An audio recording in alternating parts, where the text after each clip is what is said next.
So, this is apparently my 100th video, so it's probably got to be on something important. This is probably a good place to talk about why defence ought to be defended. But no, it's perhaps a good time to discuss the future of the defence industry, or the role, the task of the PMC, or perhaps even the sort of crown jewel of Britain's Navy, HMS Queen Elizabeth. But no, not today. Instead, today I'm going for the Harrier Jump Jet. Now, I know the Harrier, you know the Harrier, and we both love the Harrier because it's probably the most famous plane, other than the Spitfire. Now, I do know that I've just inspired a lot of very angry comments from anyone that originates from a nation that's not the UK, but I don't get any comments anyway, so it doesn't matter. But anyway, the Harrier was a brilliant innovation because it was the first plane that could ever utilise V or STOL, which is vertical or short takeoff and landing, and it was designed to face a very specific problem. Back in the 1950s, during the Korean War especially, the RAF realised that air bases can be a huge pain. They're a massive target in and of themselves, and a requirement, of course, for planes. You can't just take them off from some, random bit of mud. And it's a rather tricky logistical business to operate them.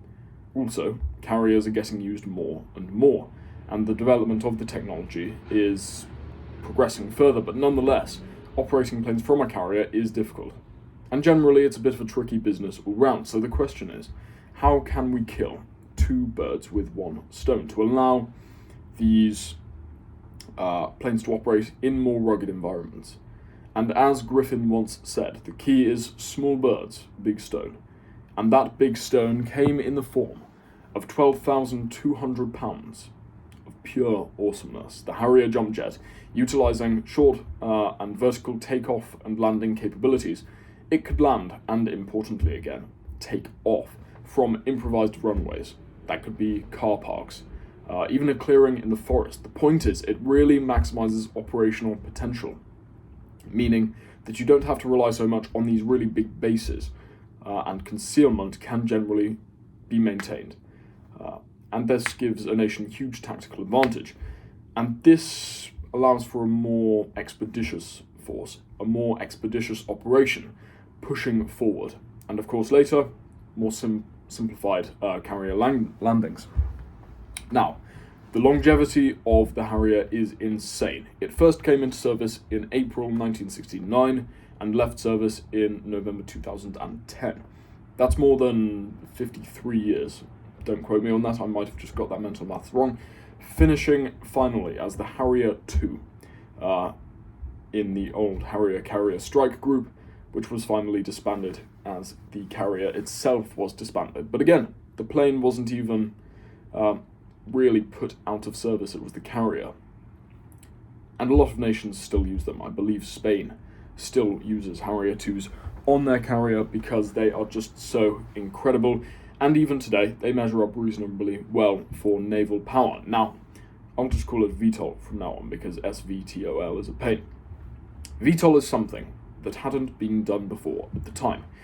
And obviously, in order to achieve the stuff I've just talked about, in order to be able to take off in not great runway conditions, in order to land in a clearing in the forest, on some sort of a car park, tarmac, you've got to do a lot of things, and you've got to really reinvent the idea of the plane. And it posed really a major challenge because there's a few things that are needed before one can achieve VTOL. One needs an engine compatible with VTOL systems, because conventional engines are designed to propel a plane forward, and that's it. VTOL systems would need certain avionics in the first place in order to make them work. They would need multiple thrust vectoring able jets, which would have the ability to maintain stability while in some sort of VTOL mode, and that's a really tricky business. And of course, it had to match NATO specifications and capability requirements. Now, for this engine, they invented something pretty incredible. It was called the Pegasus, and it was designed in order to operate on the Harrier. And unlike the mythical creature, it had not 2 but 4 wings in the form of thrust vectoring nozzles. but like the mythical creature, it had quite high horsepower. Now, the first generation of Harriers, once the Kestrel prototypes were, I guess, out of the way, the first generation of Harriers were designed for ground attack and ISR, so they're designed less for dogfighting. But further, they were adapted to fit the conventional thought that we have today of the classical strike fighter as tactics advanced. Now, this first generation of Harriers, it included both the Harrier GR3, the classical land-based Harrier, as well as the naval BAE-C Harrier, which was the aircraft carrier adapted version, which was designed for better projection of air power, as well as maintenance at sea. And of course, the latter, the Sea Harrier, was pretty iconic, and pretty iconically used during the Falklands War to a great degree of success. Now, a large amount of testing took place for the Sea Harrier to actually become a reality, meaning you can actually get homogeneity between the Fleet Air Arm and just the Air Arm of, or just the RAF itself, what those, branches of the military are operating, which is something we haven't seen for a long, long time. I believe that's the only instance in history in which you've had the same make of plane operating on the carrier as well as for the RAF just conventionally. Now, the BAE-C Harrier was, of course, different. It had to be different, and these tests took place. It had to have further operation. They found that fuel, of course, for fuel, short takeoff was better, so you still needed a runway. You still needed a miniature runway on the aircraft carrier, but the ski ramp was added. And that, of course, was more efficient than vertical takeoff, but nonetheless, these planes could do it. And it means that actually you can make carriers smaller, which might be a positive thing, because a large runway determining the size of the carrier isn't necessarily a good thing, because that makes it big, that makes it bulky, that makes it more difficult to maintain. For landing, though, they realised that just landing conventionally wasn't as good as landing vertically, particularly on a carrier, because that's fairly common sense. Now, this developed one of the most well-known methods for operating VTOL aircraft, really. And just the sort of classical carrier landing, which is known as the shipborne roll, which is effectively where a plane, because they generally have sort of vulnerable undercarriages, roll slightly forward, but descend near vertically to land nearly perfectly in a very specific spot. And this landing style is still used today for VTOL aircraft like the F-35. Another concept which comes from the Harrier, because obviously it's the first thrust vectoring aircraft ever to exist, is known as VIFing. It is traditional thrust vectoring, but the idea of using it within a dogfight. The idea, which was ultimately unemployed on the Harrier, could be used during dogfighting, in which two aircraft are fighting at close distance, and you use the VTOL nozzles, which would mean that there's an increased amount of maneuverability to a greater degree through sort of thrust in non-conventional direction. I.e., if I'm going forward on a bike and I hold the leaf blower to the side of me, I'm going to veer left and turn left at an increased rate. That's the basic idea of thrust vectoring and VIFing. Now, this again paves the way for the abandonment really of the idea of conventional flight. But the idea that thrust vectoring could be used for far more maneuverability was pretty revolutionary for the time, and is, of course, today employed to a great degree on some of the best dogfighting aircraft, the SUs and the F-22 Raptor. Now, of course, once the Harrier took off, generally the nozzles would be put into ineffectual positions in order to focus all thrust into conventional road propulsion systems, because they didn't use VIFing. But nonetheless, it effectively paved the way for modern thrust vectoring within combat, not just for takeoff. Now, this sort of aircraft, of course, it requires that pilots have a vastly different skill set, different abilities to that of conventional aircraft control, to the point that nearly all Harrier pilots had some degree of rotary wing training, in order to really crack down on the mechanics of a vertical takeoff aircraft, as well as to sort of just generally get accustomed to the idea of moving forward without speed, without perfect balance.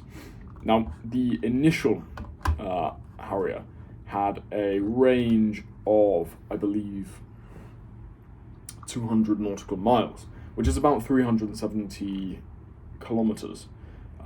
It utilized two underbody Aiden the 30mm Mark IV autocannons, but its strike power really came in its use of bombs and a load of rockets with underwing rocket pods connected to conventional hardpoints. Additionally, it could use air-to-air AIM-9 Sidewinder missiles, which I think is a short-range air-to-air missile, an SRAM, which were really quite useful for naval craft because of the increased need of air defense as the Harrier's role. And of course, it could deploy a great number of countermeasures. Now, it could be used to function ruggedly, and it was further adapted, the military ethos in how it was operated. It was adapted really to operate more as a speedy strike fighter, utilizing rockets, 1,000-pound bombs, cluster bombs like the BL-755, both derm and laser-guided bombs, aided by advanced ballistics computers, and this is something that only advanced as it got updated. Now, as I said, the Harrier did continue on after this. Everyone thinks that it sort of ended after the Falklands War did, but it got quite a bit of refurbishment in order to continue its service life until that 2010 endpoint. This new refurbishment, which took place in one huge block, was known as the Harrier GR9, otherwise known as the Harrier II. The Harrier II improved the thrust vectoring, as well as importantly created an engine which was advanced, the Pegasus 15. It could operate from carriers or in a conventional setting, meaning you no longer have to produce double the amount of aircraft. You can move your carrier aircraft to land-based operations, and vice versa. There was no sea and regular Harrier, just the Harrier. Now, the upgrades for Harrier II were huge, changing the aluminium body for one made of composite materials in order to increase stealth ability.